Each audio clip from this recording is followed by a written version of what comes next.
하나님께서 오늘 우리에게 주시는 말씀을 봉독하겠습니다. 데살로니가전서 1장 1절부터 10절까지 말씀입니다. 데살로니가전서 1장 1절에서 10절 우리 다 같이 한 목소리로 합독해서 읽겠습니다. 바울과 실로아노와 디모데는 하나님 아버지와 주 예수 그리스도 안에 있는 데살로니가인의 교회에 편지하노니 은혜와 평강이 너희에게 있을지어다. 우리가 너희 모두로 말미암아 항상 하나님께 감사하며 기도할 때에 너희를 기억함은 너희의 믿음의 역사와 사랑의 수고와 우리 주 예수 그리스도에 대한 소망의 인내를 우리 하나님 아버지 앞에서 끊임없이 기억함이니 하나님의 사랑하심을 받은 형제들아 너희를 택하심을 아노라. 이는 우리 복음이 너희에게 말로만 이른 것이 아니라 또한 능력과 성령과 큰 확신으로 된 것임이라. 우리가 너희 가운데서 너희를 위하여 어떤 사람이 된 것은 확신으로 된 것임이라.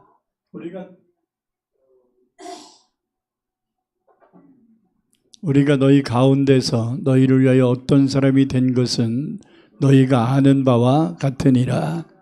또 너희는 많은 환난 가운데서 성령의 기쁨으로 말씀을 받아 우리와 주를 본받은 자가 되었으니 그러므로 너희가 마게도냐와 아가야에 있는 모든 믿는 자의 본이 되었느니라. 주의 말씀이 너희에게로부터 마케도냐와 아가야에만 들릴 뿐 아니라 하나님을 향하는 너희 믿음의 소문이 각처에 퍼졌으므로 우리는 아무 말도 할 것이 없노라. 그들이 우리에 대하여 스스로 말하기를 우리가 어떻게 너희 가운데 들어갔는지와 너희가 어떻게 우상을 버리고 하나님께로 돌아와서 살아계시고 참되신 하나님을 섬기는지와 또 죽은 자들 가운데서 다시 살리신 그의 아들이 하늘로부터 강림하실 것을 너희가 어떻게 기다리는지를 말하니 이는 장래의 노하심에서 우리를 건지시는 예수시니라. 아멘.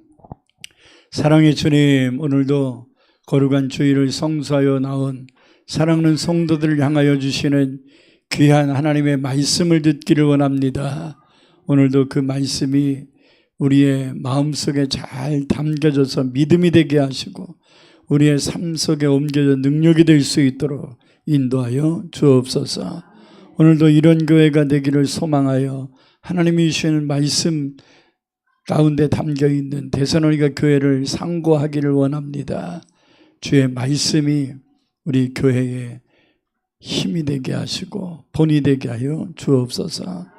예수님의 이름으로 간절히 기도드립니다. 아멘.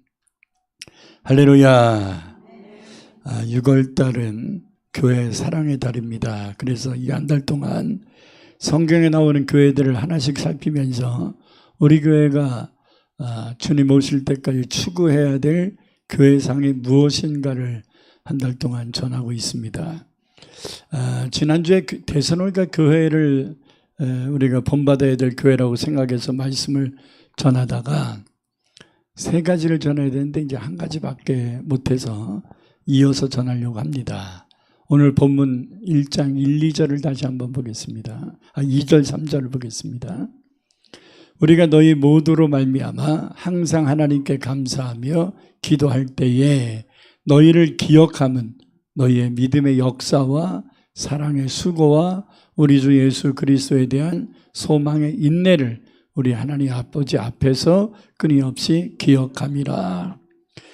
여기서 이제 데살로니가 교회가 이 마케도냐와 아가야에 있는 많은 성도들과 또 일반에게 인정받은 세 가지가 있었는데 그 하나는 믿음의 역사였고 또 하나는 사랑으로 하는 수고였고 또 하나는 천국의 소망을 가지고 인내하는 마음, 자세, 이 세 가지가 하나님께도 인정받았고 사람들에게도 인정받았다라는 것입니다.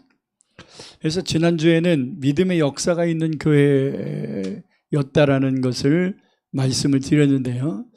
그냥 막연한 믿음이 아니라 그랬지요.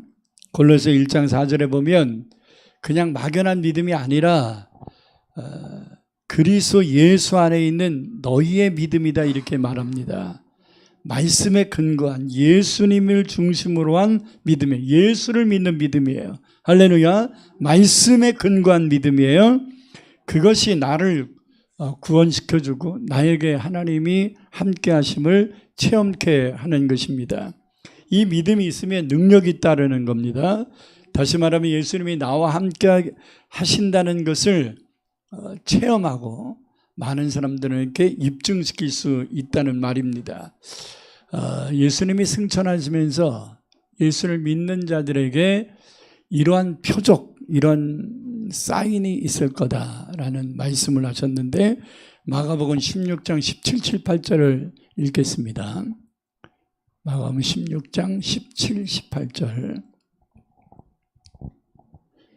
믿는 자들에게는 이런 표적이 따르리니 곧 그들이 내 이름으로 뭘 쫓아내요? 귀신도 쫓아내고 또 새로운 방언도 말하고 18. 뱀을 집어 오르고 무슨 독을 마셔도 해를 받지 않고 병든 사람에게 손을 얹은 즉 나으리라.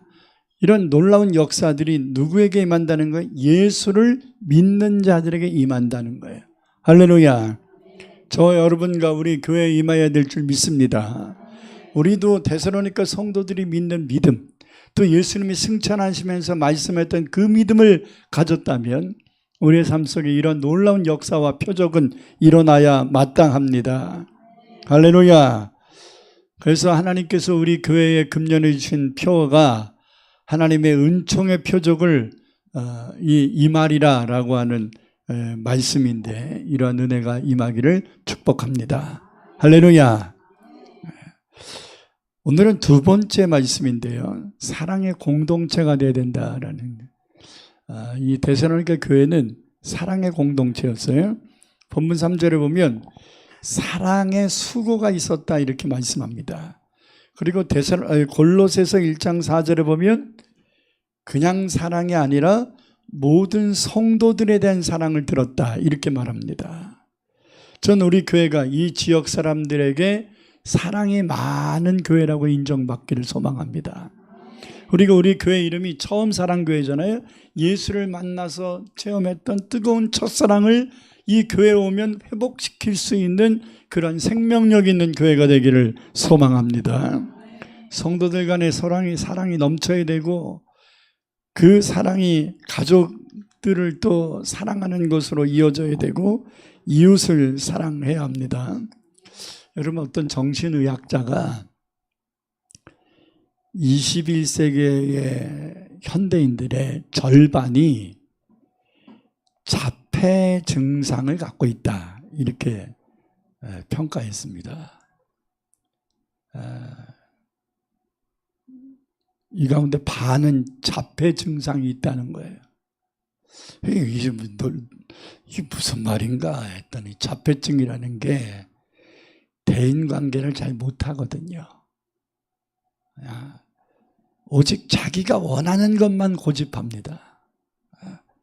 그리고 자기의 세계에 파묻혀 살고 있는 병이에요.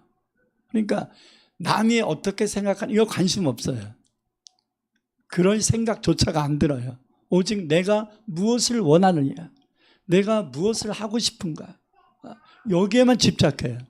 만약에 부모가 됐든 선생님이 됐든 뭐 형제가 됐든지 간에 너 그거 하지 말고 이거 해, 그럼 난리 나요.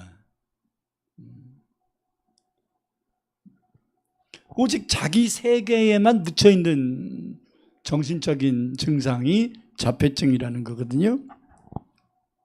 요즘 사람들의 성향이 바로 이런 쪽으로 점점 심화되어 가고 있다는 거예요.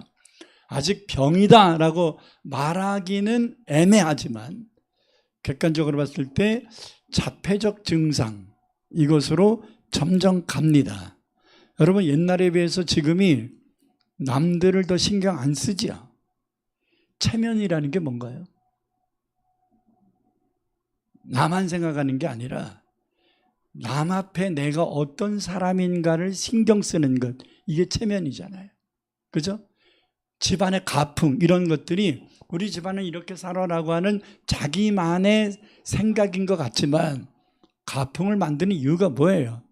이거를 우리 가문이 훌륭하다는 것을 객관적으로 보여주기 위해서 아주 우리 가족의 가훈이 뭐냐, 집안의 가훈이 뭐냐, 우리 집안에 어떤 전통이 있느냐, 이런 것들을 굉장히 강조한단 말이죠. 근데 요즘은 가훈을 가지고 사는 집 몇 집이나 될까요? 제가 어렸을 때 요즘은 초등학교라는데 국민학교를 다닐 때 항상 3월 달이면 가훈을 써오게 하고 그 가훈의 의미가 뭔지도 써오게 하고 그것을 위하여 무슨 노력을 하고 있는가 이런 것들을 다 쓰는 앙케이트가 있었는데 요즘은 아마 없을 것 같습니다.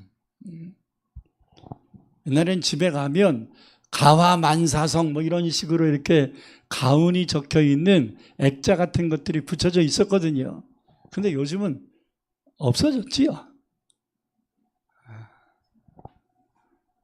그만큼 이제 가족 안에서도 어떤 것을 결속하고 이거다 이런 식으로 하는 거를 싫어해요.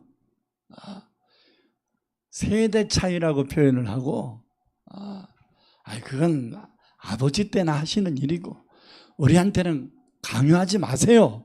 이런 게 이제 보편적인 거잖아요. 그래서 남을 의식하려고 하지 않고 오직 자기만 생각하는 극단적 이기주의로 빠지고 있단 말이죠. 그래서 점점 뭐가 없어지고 있습니까? 이웃이 없어지고 있어요. 이 동네의 사람들은 더 많아지고 있는데 마음이 통하고 교통할 수 있는, 교제할 수 있는, 같이 대화할 수 있는 이웃들이 점점 사라지고 있는 것입니다.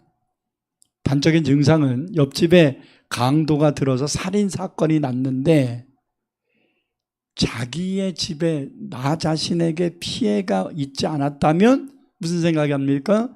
아이고 다행이다. 이렇게 생각하는. 그러니까 내가 피해를 안 봤으면 다행인 거예요. 저 사람이 피해 본 것은 안타까움을 옛날에는 꼭 내 가정이 내 자녀가 문제 생긴 것처럼 같이 아파하고 힘들어하고 같이 해결해 보려고 하고 그러는데 요즘은 괜히 도와주려고 했다가 나까지 손해볼 수 있다는 생각 때문에 단절적으로 갑니다. 우리 옛날에는 어른들이 청소년들이 길에서 담배를 핀다든지 그러면 하면서 경고를 하고 나이가 몇 살인데 일어나 하면 아이들도 그냥 갑자기 이거를 탁 숨기거나 끄거나 죄송합니다 이러는데 요즘은 어르신 그냥 가세요. 이러면서 고개 뻣뻣이 들잖아요. 그러니까 이제 간섭이 돼버린다고요. 옛날에는 이것이 다 자기 자식같이 생각하고 자기 손주같이 생각해서 이게 간섭이 아니라 조언이 되는데 요즘은 간섭이 돼버리기 때문에 말하는 것도 이제 안 해. 이제 들으려고 안 하기 때문에 안 해. 괜히 해코지가 받으니까. 요즘 애들이 위안해가 없어버리니까 괜히 잘못 말했다가 곤욕을 치를 수도 있다는 거죠. 그래서 사도 바울은 디모데후서 3장 1절에 4절을 통해서 말씀한 것 같이 전형적인 말씀의 증상들이 표면화되고 있는 것입니다. 한번 읽겠습니다. 너는 이것을 알라. 말세에 고통하는 때가 이르러. 사람들이 뭐만 사랑해요? 자기만, 에고이즘이죠. 돈을 사랑, 물질 만능주의예요. 그리고 자기만을 자랑하고 자기 피할 시대지요. 그렇기 때문에 교만하고 남이 잘못한 거는 아주 그냥 비방하기를 잘하고 자기 자신은 점검을 안 해요. 이걸 사자성어로 뭐라 그러죠? 내, 로, 남, 불. 그죠? 남들이 잘못한 건 아주 그냥 인터넷에 가면 수백만 명이 막 그냥 다 비난을 합니다. 근데 자기가 잘못한 거는 택도 없어요. 끔찍도 안 해요. 비방하고 또 부모 말 안 듣고 감사해야 될 것을 표현하지 않고 거룩성을 유지하려고 하지 않고 3절 무정하고 무정이 뭔지 아시겠죠? 정이 없다 이 말이에요. 원통함을 억울함이나 원통함이나 자기가 손해본 것에 대하여 그냥 가만히 안 있어요. 안갚음을 어떻게든지 하려고 해요. 또 남을 모함하고 또 절제하지 못해서 성질이 사납고 선한 것이 옳다는 것을 알지만 선한 것을 행하는 것을 좋아하지 않고 배신을 잘하고 조급하고 자만하고 쾌락사랑하기를 하나님 사랑하는 것보다 더하고 그렇기 때문에 예수 믿는 사람들 5절 경건의 모양은 있으나 경건의 능력은 부인하는 자다. 이게 19가지 증상들이 이 말세의 증상이라는 거예요. 이 같은 자에게서 예수 믿는 너희들은 뒤섞여 살아라, 돌아서라 이렇게 권면합니다. 이런 19가지의 증상들이 대부분 이기적인 에고이즘에서 비롯된 거예요. 제가 다 체크를 해봤더니 19가지 가운데 15가지가 이기적인 생각에서 비롯된 행동들이에요. 자기밖에 모르는 인간관계를 자기밖에 모르기 때문에 인간관계를 중시하지 않고 배격하는 거예요. 자기 부모와의 관계도 깨트리고 있는 거예요. 여러분 지난 2주 동안 우리나라의 센세이션 중에 하나가 SK그룹의 총회장인 최태원 씨의 가정 문제 아니었습니까? 노태우 씨의 큰딸인 노소영 씨와 이제 20여 년을 살다가 이제 이혼 소송이 걸렸는데 1심에서는 몇천억밖에 안 됐는데 2심 고등법원에서는 괘씸죄에 걸렸어요. 근데다가 왜 이 법원에서 괘씸죄에 최태원 씨가 걸렸냐면 자식들까지 반기를 든 거예요. 왜냐하면 자식들을 등졌어요. 자기가 좋아하는 여자와 살기 위해서 부인만 버린 게 아니에요. 자식들까지 버리려고 하는 생각이었어요. 그래서 자식들을 상속해서 배제시키려고 했어요. 근데 이미 둘째 딸만 지금 그 장교로 근무하고 있지 큰딸하고 막내인 아들은 이미 SK에서 일을 하고 있거든요. 실장의 위치까지 큰딸은 올라가 있습니다. 그렇기 때문에 후계자 수업이 이미 들어갔다라고 보고 있는 건데 유산 상속이나 이런 걸 다 배제하겠다고 말을 한 것으로 인해서 이제 자식들이 엄마를 도와서 돈 때문이 아니죠. 아버지가 어디까지 이렇게 할 거냐. 아버지가 여자에 미친 것까지는 인정하겠는데 엄마 싫어서 헤어지겠다고 한 것까지는 덮어줄 수 있겠는데 어떻게 이 가정을 이렇게 파괴하냐. 해서 아들이 나서가지고 법원에다가 아버지를 반고소하는 식으로 엄마를 편들기를 했어요. 그러다 보니까 법원의 판결이 이거는 선을 넘었다. 최태원 씨가 선을 넘었다 해서 1억 4조 원인가요? 1조 4천억 원인가요? 1조 4천억 원의 위자료를 선고를 했고 또 벌금도 3천억인가요? 선고했어요. 근데 그거로만 끝나는 게 아니에요. 1조 7천으로 끝나는 게 아니에요. 왜냐하면 여기에 단서를 붙이기를 현금으로 지급하라 이렇게 지시를 내렸어요. 법원에서. 현금으로 지급해라. 그럼 팔아야죠. 그러니까 주식도 팔고 뭐 회사도 팔고 팔아야 될 거 아니에요. 그러면 팔게 되면 매각하는 양도세라는 게 또 붙는단 말이에요. 이게 또 몇천억 원이 붙어요.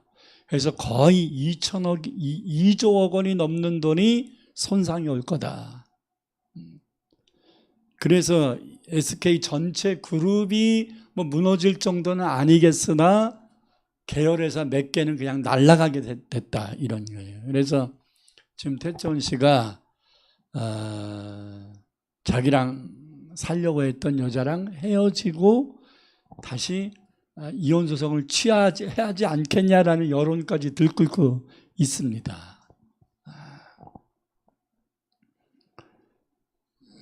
근데다가 이제 그 SK가 원래는 재계 7위인가 8위 정도였는데 재계 3, 4위로 점프시킨 시기가 이명박 대통령 때거든요. 그러니까 이명박 대통령 때에 SK를 많이 키워준 거라고 봐야 돼요. 그래서 이제 이명박 대통령하고 이제 친분 관계가 좀 돈독한 것 같아요. 최태원 씨가. 며칠 전에 이명박 씨가 최태원 회장을 만나서 어떻게 이렇게 기업을 이끌어가는 지도자가 자기만 생각하냐. 회사의 명예도 생각하고 그리고 앞날도 생각을 하고 나라도 생각을 해야지. 이렇게 한 여자의 사랑하는 것, 그 감정까지는 뭐라고 할 수 없으나 어떻게 이 지경까지 갔냐 해서 굉장히 질책을 해서 심사숙고하고 있다는 얘기인데, 여러분 이게 한 사람의 문제만이 아니라 이 자기가 원하는 것을 이루려고 하는 이런 마음들은 이 땅에 살고 있는 수많은 사람들의 공통점이다. 그래서 21세기의 특징은 에고이즘이에요. 이기주의예요. 거기다가 한 단어를 더 붙이죠. 극단적 이기주의예요. 자기가 원하는 것을 위해서는 부모도 버릴 수 있고 자식도 버릴 수 있고 모든 것을 다 불사할 수 있다라고 하는 자기 중심적인 생각. 그래서 이것이 자기를 피폐하게 만들고 자기를 영적으로 심적으로 육적으로 병들게 만들고, 그래서 자기뿐만 아니라 자기와 관련되어 있는 가족들과 이웃들까지도 힘들게 만드는 이러한 이기주의가 아주 가득 차 있는 것입니다. 더더욱 믿음을 가진 사람들까지도요, 하나님보다 쾌락을 더 좋아해서 하나님을 향한 경건심이 사라진다는. 지난주에도 약간 말씀드렸지만 지금 한국 교계에 지도자로 일컬어지는 많은 사람들이 음행 문제가 드러나고 있어요. 드러난 것뿐이에요. 무슨 말인지 아세요? 이미 몇 년 전부터 이 문제가 심각했다는 거예요. 이제 드러난 것, 한 사람 드러나더니 이 사람 저 사람 계속 드러나고 있는 거예요. 근데 이들이 진정성 있게 회개를 해야 되는데 아직까지도 회개를 안 하고 변명만 하고 있습니다. 억울하다는 표현을 하고 있습니다. 그래서 뭐가 그렇게 억울하냐 했더니 내가 죄진 건 인정하겠는데 그 정도 죄진 건 아니다, 이런 식이에요. 그게 목사라면, 그렇게 말하는 게 장로라면, 이 한국 그 사람 개인의 문제가 아니잖아요. 그 가석한 교회가 어떻게 될 것입니까? 지금 들리는 얘기는 이것으로 인하여 여의도 순복음교회는 20, 30대가 그냥 사라졌다는 거예요. 그 결과가 무엇으로 입증이 되냐면 유치부에 그 수십만 명 모이던 교회에 유치부가 몇 명 모일 것 같습니까? 20, 30명 모인다는 거예요.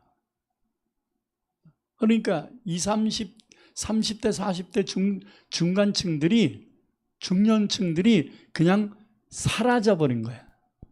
안 나와버리는 거예요. 부모가 안 나오니까 자식들은 당연히 안 오죠. 엄마가 안 오는데 유치부 애들이 교회차 타고 오겠어요? 심각해지는 거죠. 누가복음 10장에 선한 사마리안 비유에서 나오는 제사장과 레위인처럼 강도를 만나서 어려움을 만난 사람들에게 도움을 주지 않을 뿐만 아니라 어려움 당한 자에게 관심조차 갖지 않고 도리어 자기에게 피해가 올까 봐 피하여 도망가는 이런 행태, 여기에 더 나가면 자기가 강도짓이라고도 아닌 것처럼 가면 쓰고 사는 행태, 이것을 자기를 보호한다고 착각하는 이런 망상, 이런 것들이 교회에도 스며들어 왔다는 거예요. 이것은 교회의 본질이 아닙니다. 교회의 존재 가치는 나만을 위하여 존재하는 게 아니에요. 나를 위하여 예수를 믿는 거예요. 그러나 예수를 믿은 후에는 나를 위하여 예수 믿는 게 아니에요. 예수님이 나를 위하여 십자가를 지셨구나. 예수님이 나를 위하여 죽기까지 하셨구나. 이 예수님의 뜨거운 사랑을 믿고 체험한 후에는 그 다음부터는 바울이 고백한 것처럼 내가 살아도 주를 위하여 살고 주를 위하여 죽어도 주를 위하여 죽나니 나는 사나 죽으나 주의 것이라고 고백할 수밖에 없어요.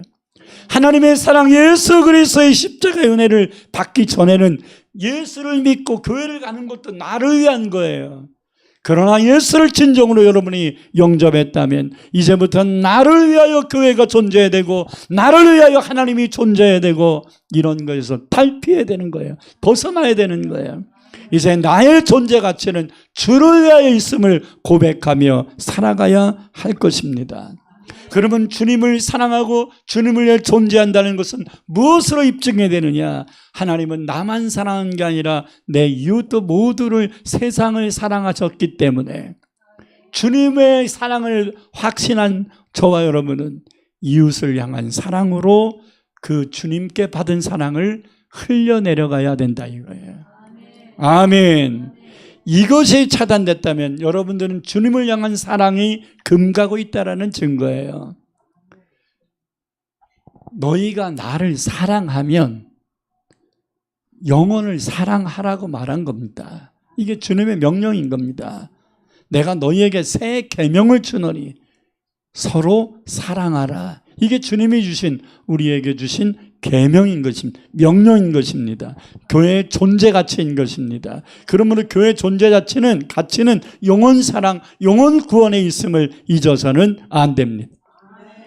영혼들을 구원하기 위하여 그 영혼들을 위해 사랑으로 기도해 줘야 되고 사랑으로 전도해 주어야 합니다. 그러기 위해서는 우리의 이기심을 내려놔야지요. 내가 이렇게 해줬는데 네가 내 말을 안 들어? 에이씨 지옥이나 가라. 이게 사랑인가요? 부침개 몇 번 붙여주고 빵 몇 번 만들어서 줬는데 콧방귀도 안 끼고 고맙다는 말도 안 했다고 해. 에이씨 괜히 했네. 자기가 베푼 사랑을 인정해 주지 않는다고 해서 사랑을 행한 것을 후회하고 도리어 사랑을 인정해 주지 않는 사람들을 저주하고 이런 것은 진정한 사랑이 아니다. 우리 교회가 영혼을 향한 사랑을 잃어버린다면 아무것도 할 수 없습니다. 그래서 예수님은 선한 사마리아인의 비유를 하시면서 결론을 이렇게 말씀합니다. 너도 이와 같이 행하라. 시작. 너도 이와 같이 행하라. 한 번 더 시작. 너도 이와 같이 행하라. 주님의 명령이에요. 우리 처음 사랑교회가 나만을 생각하는 이기주의에서 벗어나서 어려운 이웃들을 향한 구제와 또 세계 열방을 향한 선교 일을 더욱 많이 할 수 있는 교회가 되기를 소망해야 합니다. 그리고 주를 위해 일하고자 하는 개척교회 목사님들과 선교사님들을 위해서 더욱더 물질로 기도로 지원할 수 있는 사랑의 공동체가 될 수 있기를 진심으로 소망합니다. 축복을 받기를 원한다면, 물질의 부유함을 얻기를 원한다면, 삶의 형통함을 얻기를 원한다면 목적의식이 주의 사랑을 나누기 위함이에요. 여기서 더 복을 받지 않아도 먹고 사는 데는 지장 없잖아.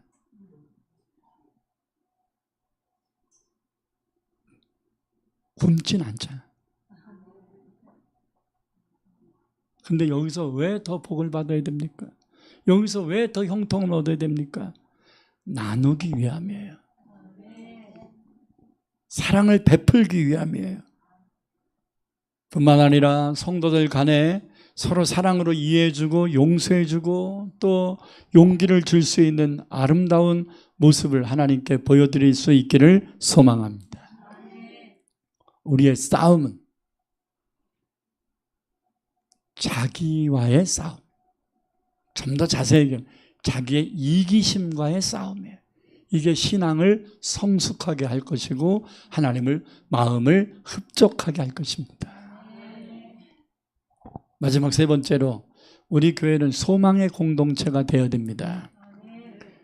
지금보다 나아지는 소망, 이게 인간적 소망, 이것에 급급한 것이 아니라 본문 3절에서 우리 주 예수 그리스도에 대한 소망, 무슨 소망?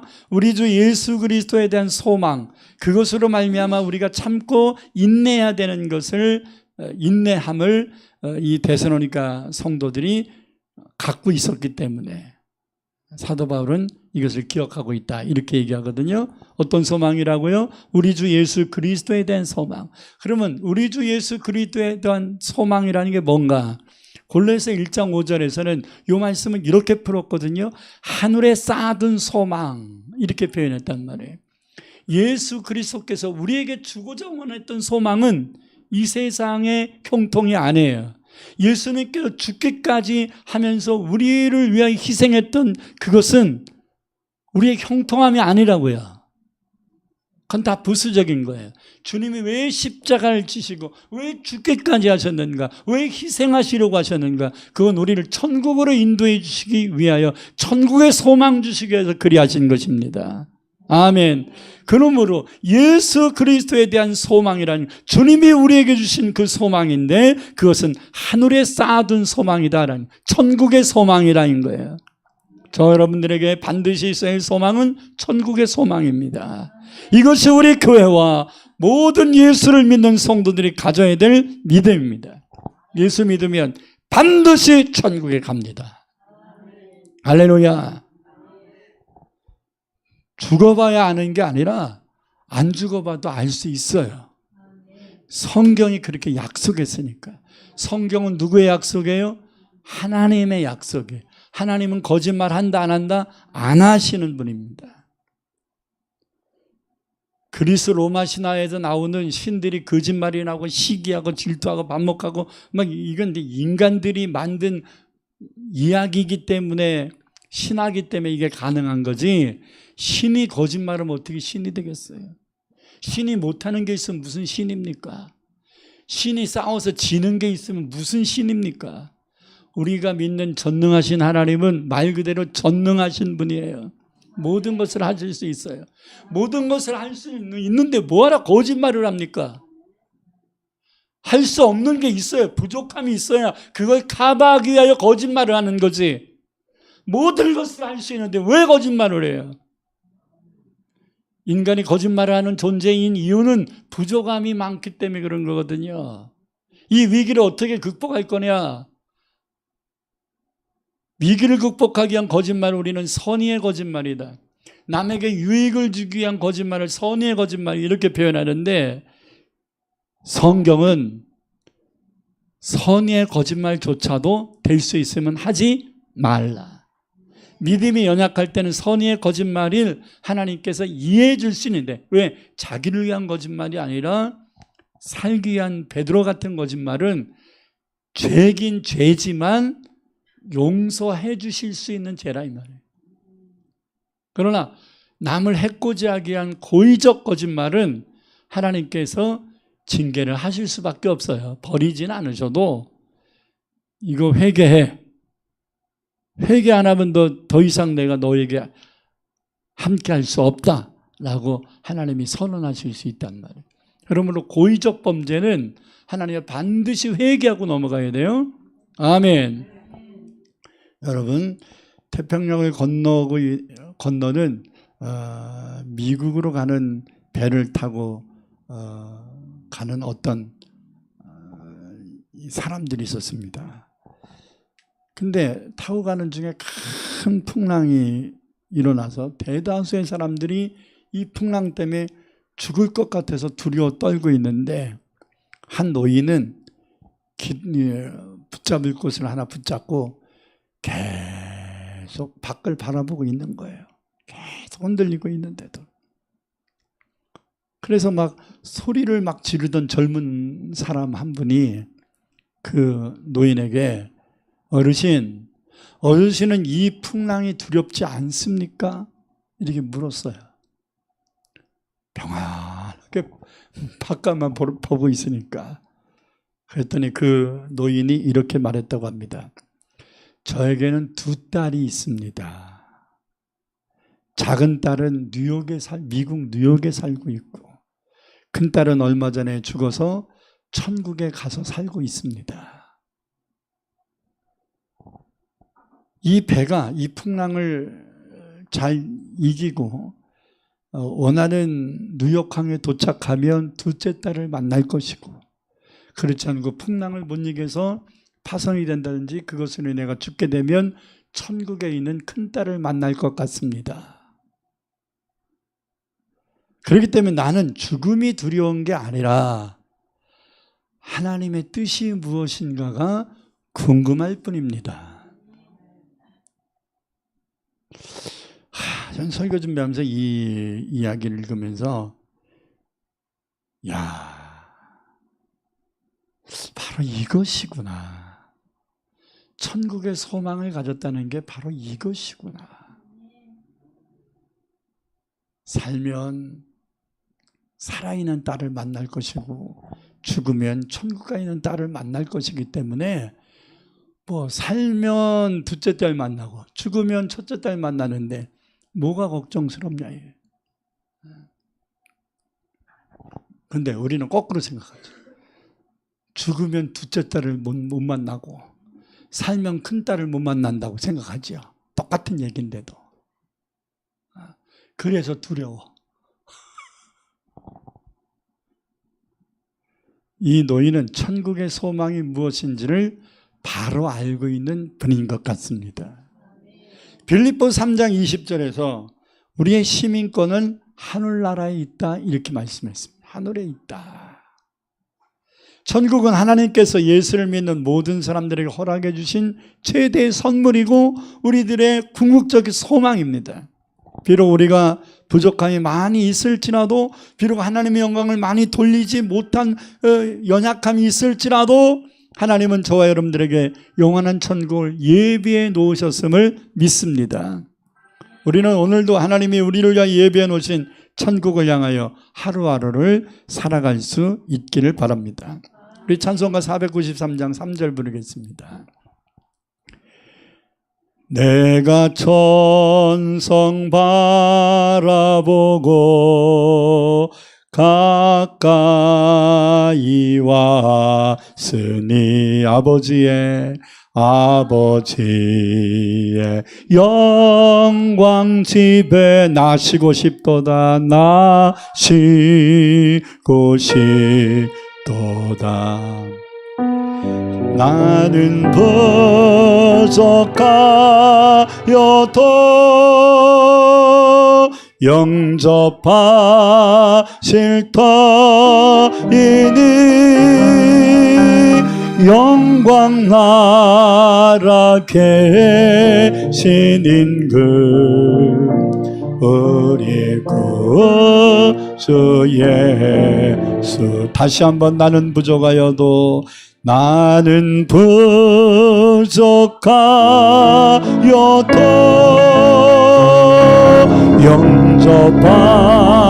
영접하실 터이니 영광 나라 계신 임금 우리 구주 예수. 다시 한번 내가 천성 바라보고 내가 천성 바라보고 보고 가까이 왔으니 가까이 왔으니 아버지 영광 지나시고 싶도다 나시고 싶도 나는 부족하여도 나는 부족하여도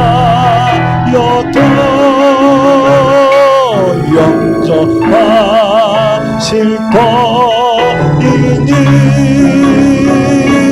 영광 나라 계신 임금 우리 구주 예수가 우리에게 소망을 주는 천국 찬송이 복음성가에 하나가 있는데 저 하늘에는 눈물이 없네 거기는 기쁨도 없네 저 하늘에는 눈물이 없네 거기는 승리만 있네 고통을 모두 다 사라져버리고 영광만 가득 차겠네 우리 주님과 함께 있을 때 영원한 기쁨 있겠네 할렐루야 우리가 올라갈 하늘나라에는 슬픔 없습니다 눈물 없습니다 할렐루야 오직 승리만 있을 겁니다 이 세상에 살아가는 생사 고난의 이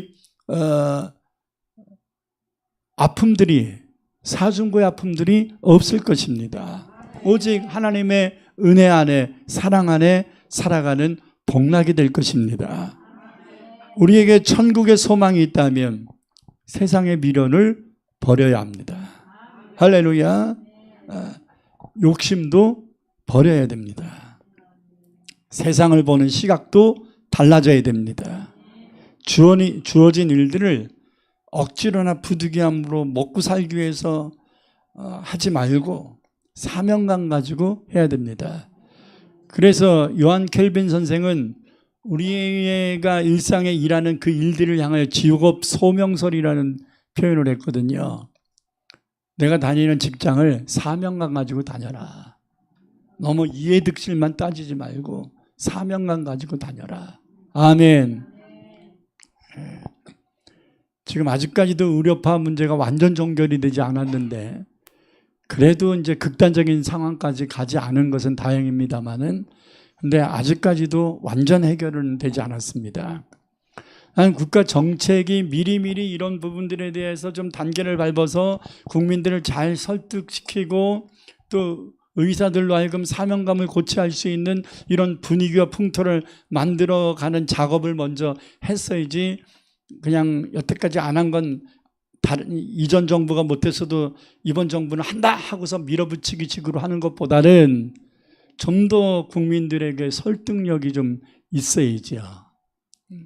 그래서 난 정책에도 미스가 있다고 생각합니다. 그러나 정책의 미스보다 더 큰 문제는 의사의 사명감 결여라고 봅니다. 의사는 환자를 버리면 안 됩니다. 의사는 직업의식만 가지고 해서는 안 됩니다. 히포크라테스 선서를 왜 하나요? 나이팅게일 선서를 왜 하나요? 사명감을 위한 선서거든요. 그죠? 의사는 자기에게 찾아온 아픈 자, 환자를 버릴 수 없다라는 그것이 더 중요한 거 아니겠어요? 자기 기득권을 좀 주장하고 그것을 좀 더 안락한 편안한 환경으로 만들어 가는 것도 중요한 문제겠지만 현실적인 문제니까 그러나 그것보다 중요한 것은 환자를 치료해야 될 사명이 의사예요. 그러므로 이 의사는 직업인 부류로 들어가면 안 되고 공인의식을 가져야 돼요. 공인의식. 아멘. 공인의식을 가져야죠. 목사도 공인의식 가져야 돼요. 목사가 월급을 사례를 얼마나 주느냐 안 주느냐 그것 따지고 가면 안 되죠.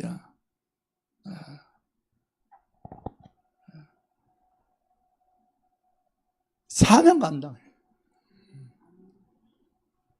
제가 여태까지 목회를 하면서 교회 크게 읽어가지고 집장만 하겠다. 좋은 차, 옛날에는 에쿠스가 좋았는데 요즘은 뭐 하도 좋은 차들이 많이 나와가지고 대표적으로 제일 좋은 차가 뭐라고 말할 수가 없네요. 근데 뭐 좋은 차 타겠다라 이런 소망 가지고서 목회한 적은 없습니다. 저는 어려운 성도들과 함께 목회를 하면서 무슨 생각을 했냐면, 내가 오직 주님만 바라보고 영혼만 바라보고 하나님의 일을 위하여 일을 하면 필요하면 하나님이 짓도 주실 것이고 하나님은 내 자녀들의 앞날을 열어주실 것이라고 믿었습니다. 그거에 대해서 조금도 의심한 적이 없었습니다. 그리고 그렇게 돼가고 있다고 생각합니다. 뭐 객관적으로 우리의 자녀들이 얼마나 잘 됐냐 이것으로 얘기하면 좀 부족함들이 많이 있겠지만, 그래도 제가 우리 자녀들에게 해준 것에 비하면 너무 잘 자라줬다고 생각하고, 그리고 또 하나님의 은혜라고 늘 생각을 합니다. 그래서 제가 죽으면 하나님 앞에 감사하는 13가지가 있었는데 그 중에 하나가 내가 해준 것도 없는데 자녀들이 잘 자라게 해준 거 감사합니다라는 것이 들어있었어요.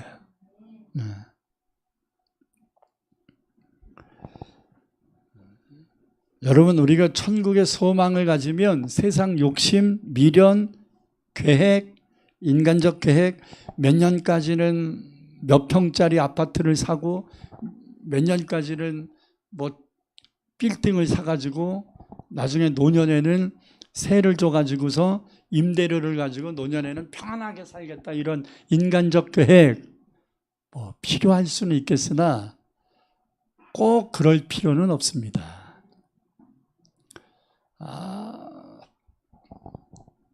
우리 외삼촌들께서 같이 이제 연합해서 땅을 사자 그래서 옛날에 그냥 산 등성이 하나를 조금씩 십시일반에서 샀었어요. 선산을 산 거죠. 그래서 외할아버지 묘소와 우리 아버지 묘소가 있었습니다. 근데 다시 삼촌들이 이거 벌초하기도 힘들고 이거 뭐 하니까 아예 납골묘를 만들자 해가지고서 이제 공원묘지에 납골묘를 한 구치를 또 공동으로 샀어요. 그걸 팔은 걸로. 그래서 36군가 32군가가 이렇게 들어가도록 했어요. 그래서 뚜껑 하나 열으면 아버지 들어가고, 또 닫아놨다가 어머니 돌아가시면 또 뚜껑 열어서 어머니 옆에다가 항아리 넣고 또 닫고, 그 옆에는 저예요. 그 옆에는 우리 누나고. 그래서 이제 딱 가족들께 이제 딱 됐어요. 지금은 이제 외갓집하고 저희 집하고 분리가 됐습니다. 그래서 이제 우리 손주들까지 다 들어갈 수 있어요. 아직 외손주들은 들어올 건덕지도 없지만 자기들 집안이 있으니까. 우리 친손주는 아직 있지도 않잖아. 근데 친손주, 아마 증손주까지 들어갈 수도 있지 않을까. 자식들을 한두 명씩밖에 안 나면, 이런 생각이 드는데, 삼촌들이 하자니까 하긴 했어. 그랬더니 요번에 이제 납골묘 재계약을 하나 봐요. 이제 관리 재계약을 하는데 50년을 재계약을 하는 거야. 50년이면 제가 지금 회갑이잖아요. 50년이면 111살까지 살아야 되잖아. 그러니까 내가 관리할 수가 없을 거 아니에요. 그래서 삼촌들이 아들 목사 이름으로 아예 바꿔버리자. 그래가지고 아들 목사 이름으로 명의를 바꿔버렸어요. 아들 보고 관리하라 이거죠. 그게 현실적으로 맞는 것 같아요. 아들은 50년을 더 살 수 있을 것 같은데 저는 50년을 더 살 수 없으니까. 근데 하자 그러니까 하긴 했는데, 사실은 우리 아들과 손주들이 여기 들어가려고 할까? 이런 생각은 들어요. 왜? 시대가 바뀌면 이게 점점 가속이 붙잖아요. 시대가 바뀌면 장례 문화가 바뀌어. 우리 아버지 돌아가실 때만 해도 아니 예수 믿는 사람은 매장을 해지 어떻게 불교식에 화장을 하냐 막 이게 난리가 나거든요. 근데 지금은 89%가 화장이에요. 통계를 보니까 89, 전 국민의 89%가 화장이야. 이 전 국민의 89%면 예수 믿는 사람들도 대다수 들어간 거죠. 이제 매장이 원칙이라는 단어 못 써요. 이제 선산 이런 거 다 이제 다 매각적으로 가요. 그러면 이제 납골묘로해서 막 할머니, 할아버지, 뭐 아버지, 어머니, 뭐 자기 자식, 손주 막 이렇게까지 들어가는 이 납골묘가 20년, 30년, 50년이 지난 다음에도 존재할까? 아닐 수도 있겠다는 생각이 들어요. 근데 지금 바뀌지도 않았는데 지금부터 실갱이할 필요는 없잖아요. 에이 삼촌 그때는 걔네들이 알아서 하겠죠. 자식들이 알아서 하겠죠. 이렇게 말할 수는 있겠으나 굳이 긁어부스러 만들 필요는 없어요. 근데 여러분 우리가 너무 미래를 우리 죽은 후까지 생각할 필요는 없다. 다만 죽은 후까지 생각해야 될 것은 뭐냐면 천국의 소망, 천국 가야 되는 구원의 은혜, 이것은 내 자식 자손 만대까지 이루어지기를 소망해야 된다. 죽어서 그 흙이 될 시신 들어갈 묘소를 수십 년, 수백 년 계획할 것이 아니라 다윗과 같이 자손 만대가 하나님의 복을 받기를 원하는 이 틀 있고 비전 있는 기도를 좀 해야 한다. 나사로처럼 무덤 한 평 없으면 어떻습니까? 천국 가면 되지. 할렐루야. 저희 아버지 목사님이시잖아요. 천국 가셨는데 죽은 날 기념해서 뭐 할 거예요, 사실?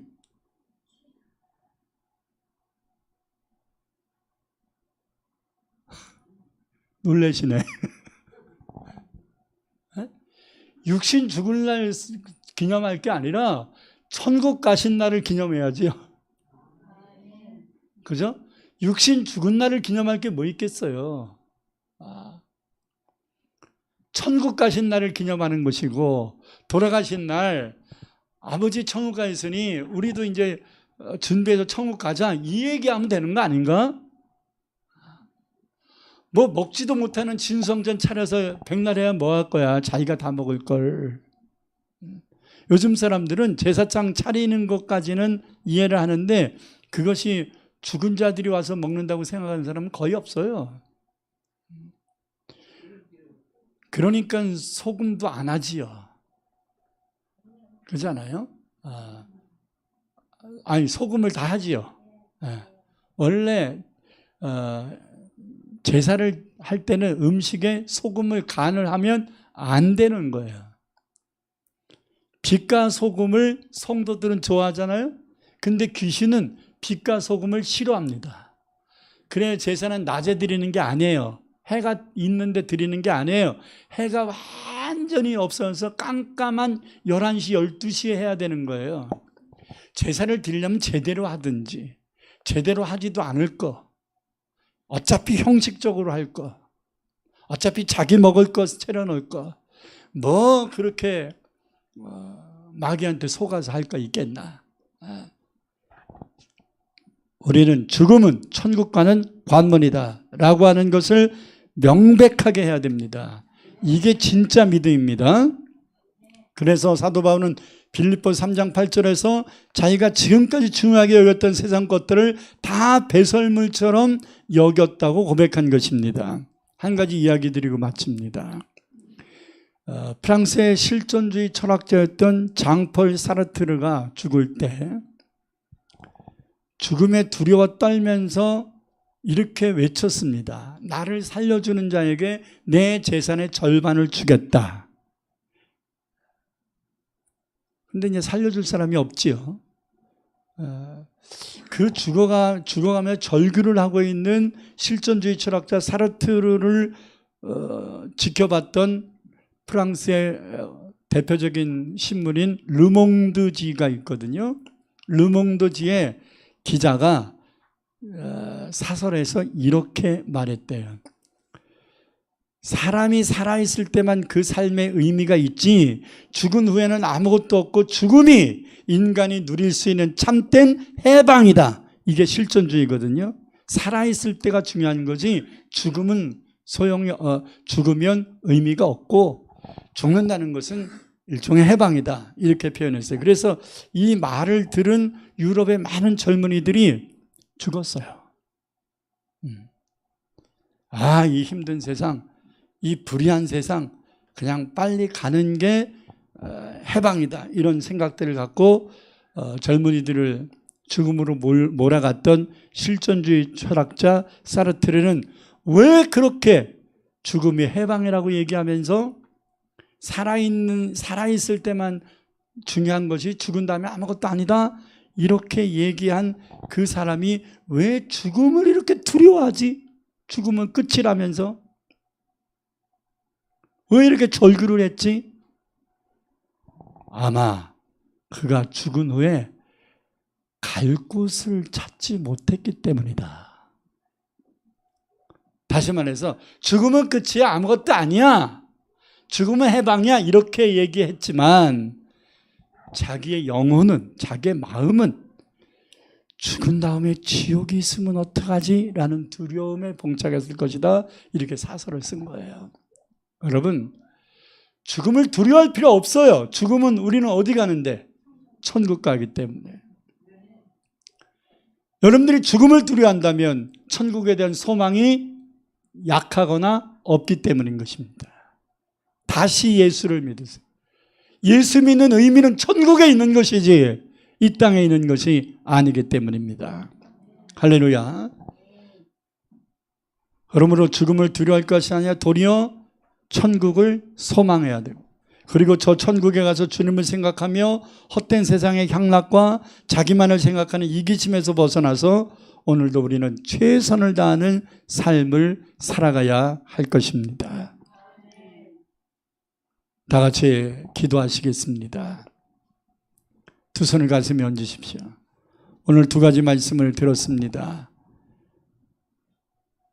내가 받은 그리스도의 사랑을 내 사랑하는 성도들과 이웃과 가족들에게, 이 민족과 세계 열방에게 내가 받은 사랑을 나눠주는 수고가 필요합니다. 그것이 교회의 존재 가치입니다. 그리고 우리가 예수를 믿는다는 것은 세상의 소망을 두기 위함이 아니라 하늘나라 소망을 두기 위함입니다. 물론 하나님은 이 세상의 삶 속에서도 저와 여러분에게 형통함을 주시고 때로는 건강을 치료하실 것이고 때로는 문제를 해결해 주실 것입니다. 그러나 여기에 머무르지 말고 우리의 궁극적 소망은 하늘나라에 있음을 바라보고, 하나님, 내가 받은 사랑 나누게 하소서. 내가 예수 믿는 참된 의미는 천국에 있으니 하나님 천국 갈 때까지 우리가 주님 바라보고 열심히 살아가게 해주세요. 우리 다 같이 통성으로 기도합니다. 주여!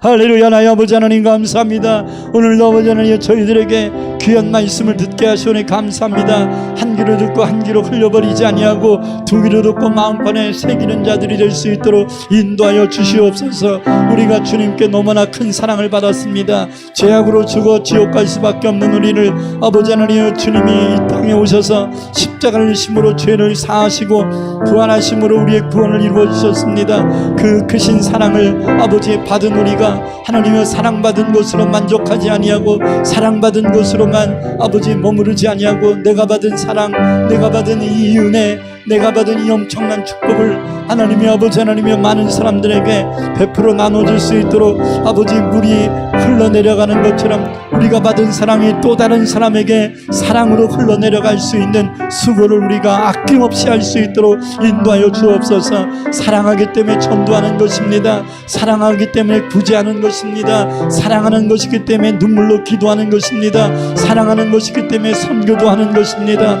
사랑하는 것이기 때문에 긍휼히 여기고 이해하고 용서하는 것입니다.